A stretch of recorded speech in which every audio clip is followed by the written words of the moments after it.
Hey guys, and welcome back to another YouTube video. In this video I'll be going through and doing my final AFL Fantasy video of the 2024 season as I do my fantasy team review for round 24.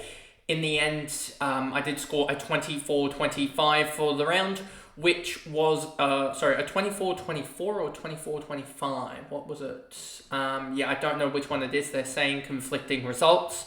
Oh, sorry, that was round 23 that I scored the 24-24, and now I've scored a 24-25 in round 24. I just want to see the round rankings for round 24. It was a round rank of 7,125, and I ended up going up roughly 200 odd spots, 230 odd spots to have a final ranking of 43.95. And yeah, I thought I did really, really well. I thought I escaped a lot of the, there was some primo carnage, especially in the final little bit with Tom Stewart getting a 26, which we'll get to, and then also Isaac Heaney being out, and I think there were some other guys being out. So I could have probably scored a lot more if Tom Stewart hadn't stuffed it, and I didn't stuff it with Philippou on the bench, as well as my captain only scoring a 110, when I did have the top four scorers of the round. Pretty much all the back line scored really well. But anyway, let's just jump into it. There we go. So as you see, 4,395. An all rank recovery after being pretty well down in the dumps in the 6K region. As this is just sort of locked on, which is annoying. Let me just quickly fix this for you guys. There we go. There you go. Now you can see the rank a lot better there. And you can see it's the screen's actually moving. So, Lachie Whitfield, 147, he was absolutely huge against the Dogs, 147. I really do, I do like him as a fantasy prospect next year in the back end of the year, just because he will be top of the line defender, because he basically has a monopoly on that defense at GWS, especially if they do move on Perryman or who else is in that Giants defense? GWS defenders, I'm missing someone, I know it. Perryman and Cumming are the two guys, even though Cumming didn't play that much, 4 games, and Perryman only played 19. They sort of took up one position there. I think if they move both of them on, which is likely, and get someone else like a Fonte more into the fold, that Lachie Whitfield is still going to have that monopoly on it, and it'll be Ash that is still secondary, and Himmelberg the third user. So they'll still have that usual role there, but I think guys like Perryman, who averaged 74 for the year, and Cumming averaged 61 for the year, was it? Did I see? Yeah, 61. So they averaged probably roughly about 70 between them. Take that 70, give it to instead Fonte. You have about 13. Fonte averaged 38, but when he played full game time, he averaged about 50. I should probably make this a little bit bigger for you guys. We'll do that. There we go. He averaged, I would say that's roughly about 50. Just shy of 50. So we should see Lachie Whitfield still scoring pretty well there next year. So I do rate him as a prospect to bring into the side, not to probably start because of 111, 111.7, and he's also going to have opening round, I suspect, if they continue on with that. I don't think he'll be valued then, but I think he'll be valued later on in the year when he's just outscoring everyone. Jack Sinclair, 110, he's been absolutely huge, and I'm wondering what happens with him, because I think there is some value on him here, especially in the last 5. I think he's gone, 112 last 5, 109 last 3, price at 102. I definitely think he's a prospect next year.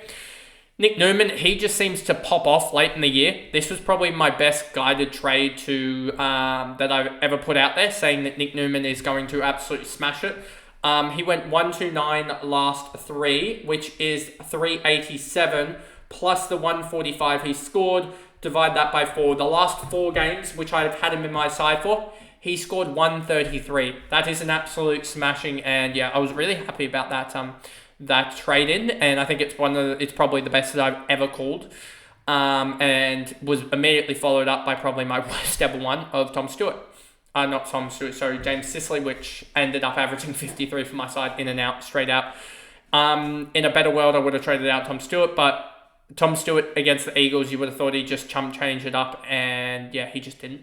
Like, if you go to opposition stats here, you go to West Coast, averages 85. I think that's even with a 9 times what was it? 85.4. 85.4 equals 760, let's just say 769 minus 26. Divide that by 8. He averaged 93 beforehand against the West Coast Eagles. Before that, shocking 26.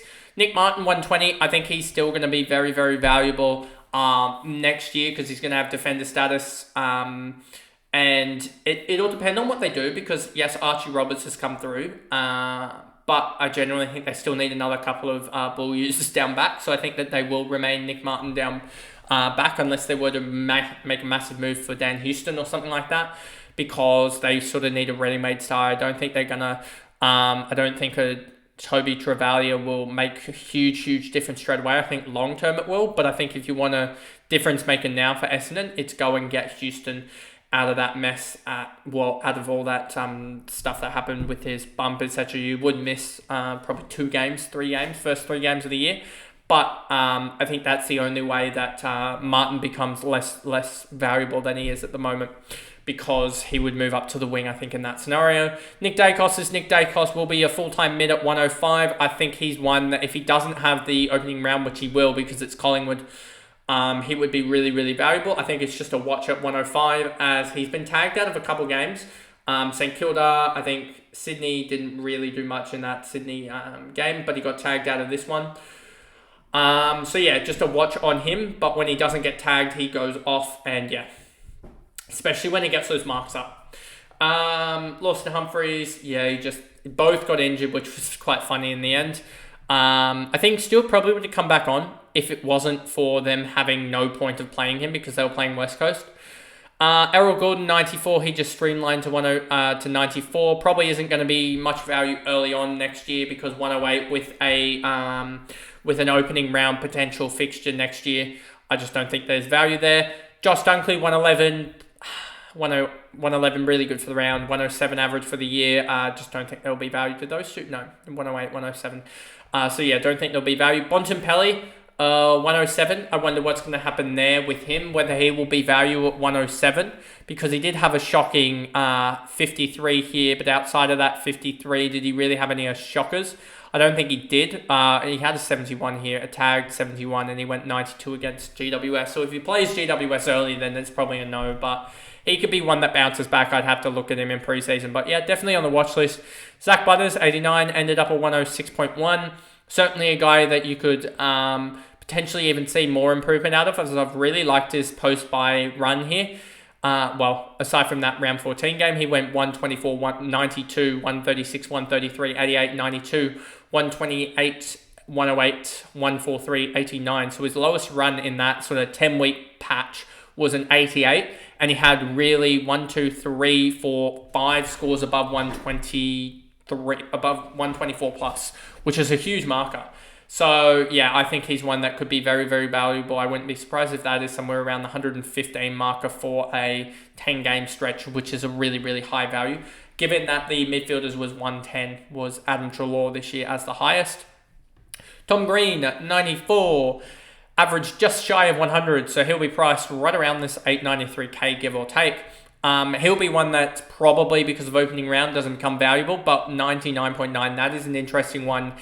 Given that if you remove the 7, so he had 99.9 times the 23, which will be 2298, I'm guessing, yeah. 2298 minus the 7, divide that by 22, and you get him averaging 104. So he directly has 4.2 points of upside because of that 7. We've been talking about it around that 5 marker. But yeah, it ends up being about 4.2 points of upside because of that 7. I just think because of opening round, that probably negates it because you're effectively getting 23 games for 23 divided by, well, you're getting probably plus, you're probably getting a 70 score or a 60 score covering it. So 22, say 91, because that's removing the 7, plus say 65. Divide that by 23. And then you get him priced at about 102. So you lose about half the value because of opening round. Half the value that he has because of injury value. So yeah, I don't know with Tom Green unless you expect him to jump back up to like that 110 range.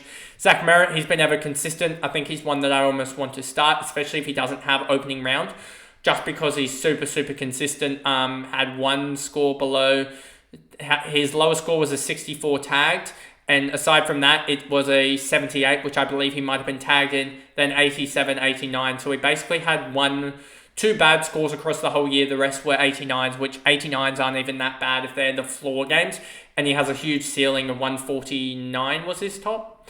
Was that his top? Yeah, 149. And then he had 1, 2, 3, 4, where is it? 5, 6, 7 games above 120, which is huge across 23 games. That's 1 in every 3 above 120.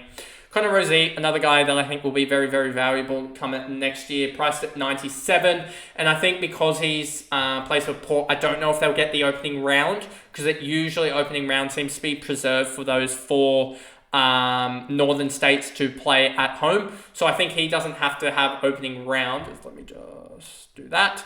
And so he will be priced at 97, and I think there is massive upside for him to potentially go.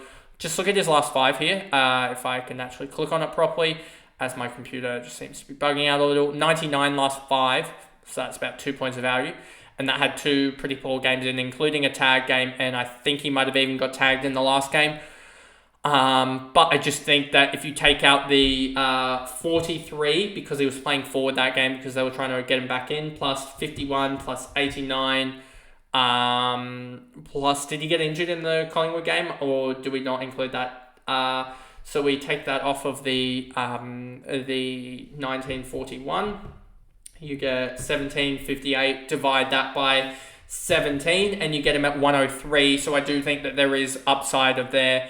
And I don't even know if that will, if the Collingwood game should be taken into account there, as well as I didn't even include this GWS game where I think he was trying to earn his, sort of just slowly get himself back into it, which I can even just take that off quickly, 72, divide that by 16, and you get that towards that 105 range, which is huge value. 6-7 points of value for Connor Rozee could be huge value next year. So I think he's one to watch. Caleb Sarong finally went under 20 touches for the first time in like 70 or 80 games or something dumb. 104 average, don't think there'll be much meat on the bone there, but he is developing a goal sense, so that could be interesting. Clay Hall, one that will be certainly interesting next year, 33 average times by the discount that he'll get of 21%, gets him priced at 26, which if you go by the magic number to start the year is 235k. 235k for Clay Hall, who could play a wing role at West Coast or slightly on ball. I'd need to double check that. Could be interesting for like just a bench spot, but will have massive amount of mids, so I don't know if he'll necessarily make the cut there.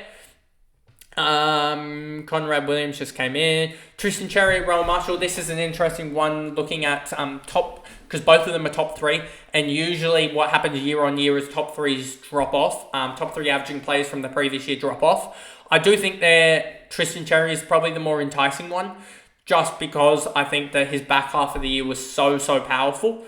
And yeah, I completely messed it up, and I want to go more risk factor.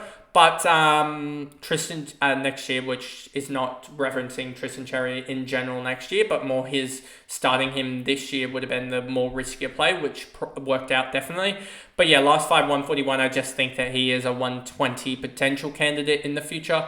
And if he doesn't get off to such a horrific, well, not even a horrific start, but just 121, 104, 83, 102, 107, 126, 83, 127, 57, 98.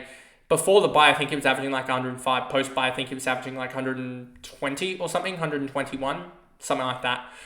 Brell Marshall, 220, doubled to 110, fell off in the second half, only had like a 45-point second half. And yeah, he's just a guy that consistently puts up really good scores. Then we move to the forward line, which will basically lose half of these guys. Flanders, 111, I think he'll be a candidate in the back line just because he'll get backline defender status, and at 108 he'll be up there, much like Nick Martin. And they do have Dan Rioli going in there, so his role could change, which will be a watch. But yeah, we'll just see. As well as John Noble, just in about 10 minutes before recording this, requested a trade to Gold Coast, so that could be a watch as well there. As I just want to check Noble, what was his stats necessarily? He played in the end 20 games for 74, so I don't think he'll be fantasy relevant as actual in your team, but I think he'll have fantasy relevance in destroying potential other options. Dane Zorko 110. Yep. I think he loses fantasy relevance next year because of Kitty Coleman coming back, and I think Kitty Coleman will be the one that we look at in the Brisbane backline, because Kitty Coleman's going to be priced around that 50 marker, I believe, around that 450k, around the same price as Zach Williams was last year. So I really do think that Dane Zorko loses it, but a 110 from him final round, really good. Jai Caldwell saved himself in the late game of this. But, he's been pretty good since grabbing him up. I probably grabbed him up a little bit late, but still 88 in the last 5 for a forward isn't the worst.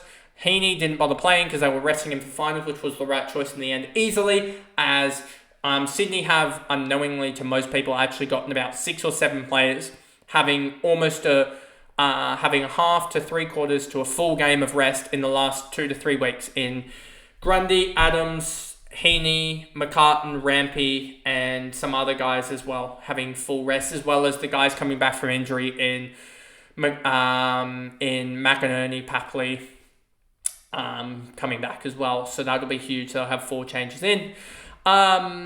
Dylan Moore, 102, he's done really well. I don't know whether he'll have a midfield more role in 2025, but he's just that ever consistent half forward. A guy that I think can follow in his mould is his teammate in Connor McDonald. I think is one to watch in 2025, but our forwards will be dominated by Philippou and Bazza Smith and McRae/Daniel, whoever is on the move out of those two. Then James Peatling, I just made the mistake there. I didn't know how good Philippou is. He is a really good midfielder now. It's just he does a lot of the non-disposal work. He had 7 marks, 9 tackles, 20-odd touches, and 1 goal, 2. This is eerily similar to, I think, Heaney at his sort of best back in earlier on in the year, 5-7, 7-4, 6-4, but he was adding a goal as well. Heaney was probably getting a couple more touches to compensate for slightly worse non-disposal work. But I see an eerily similar pattern of 12 plus or like 10, 11 plus marks, tackles combined, as well as chipping in a goal. That just gets them above that 110 marker pretty easily. You see here, 9 here, 9 here. Whenever he goes big, non-disposal wise, it seems to really help him out. My frames are dropping. That was a mistake of 37 points. Sean Manor, 112, that was huge. So that helped out, especially with the Isaac Heaney situation there. I probably in the end should have potentially traded Heaney to another midfielder, or a better forward potentially, or something like that, as I should have just done something there, which I didn't think about in the end. But in the end, it didn't matter too much, I don't think. But that is the video there, going through my fantasy round 24. I said it was going to be the last video, but I probably will put out a full season review, some learnings, etc. But that'll probably come in 2-3 weeks' time, etc. As we just I'll let the season the AFLW season get a couple weeks in, etc. Maybe even let the whole final season pan out for AFL. And then the men's, and then come back through and just do my sort of thoughts on the year, etc. Which I've probably already given in general thoughts, but probably wasn't the greatest year, but definitely a lot of learnings, etc. And a lot of just risk-taking decisions that I was probably too risk-averse with, that I need to just go a little bit more risky with. But anyway, if you did enjoy the video and you do want to get involved with the AFLW content, there is a link both pinned on my Twitter for the league for the AFLW, but also I will be just making content, so remember to like, subscribe, and turn the notification bell on so you know when that content is coming up, especially tomorrow. I'll go through the general structure of what people are thinking about for AFL women's fantasy in terms of primos, mid prices, etc., as it is an interesting conundrum, because you really need to take advantage of the huge price spikes that happen with like 200k swings, etc. I know that Anthony went up, I think, 415k in 2 weeks worth because of a big ton, and then a 99 and a 74, which just shows the big swings. Whereas if that was the men, she probably goes up maybe 120, 130k, which just shows the difference because of the time scale. But yeah, we'll just get into that tomorrow with the team structures on an Excel spreadsheet. And and probably another video on the buys, not the buys, but the double game weeks as well. So those are the videos planned for tomorrow, and I'll see you guys in those videos. Bye, guys.